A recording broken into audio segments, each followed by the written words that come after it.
অনেক শ্বশুর শাশুড়ি বলে থাকেন যে আমরা না থাকলে সবই তো তোমাদের, আমরা যখন থাকবো না এত সাম্রাজ্য সবই তো তোমার, আর তো কেউ নেই। এই কথাটা বলার আগে একবার নিজের বয়সটা ভেবে তারপরে বলবেন, কারণ কোনো বৌমাই চায় না যে তার শ্বশুর শাশুড়ি তাড়াতাড়ি গত হয়ে যাক। সবাই এইসবের কথাটা মাথাতেই আনে না, বরং আপনারা তাদের মাথায় ঢুকিয়ে দেন।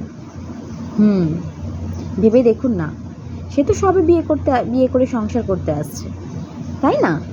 তাকে তার অধিকারটুকুনি দিন, যেটুকুনি তার প্রাপ্য অধিকার সেইটুকুনি দিন, বেশি কিছু দিতে হবে না। আর যদি মনে করেন যে না কিছুই দেওয়ার নেই, সে তার স্বামীর থেকেই সবটা বুঝে নিক, তাহলে যখন সে স্বামীর কাছে সব টাকা কষ্ট করে গুছিয়ে নেবে, তারপরে কিন্তু সে আর কোনো হ্যাপা লাইফে চাইবে না, সে অনেক কষ্ট করে তার প্রাপ্যটুকু নিয়েই বাঁচতে চাইবে। তাই বুঝে শুনে পা ফেলুন, বুঝে শুনে কথা বলুন।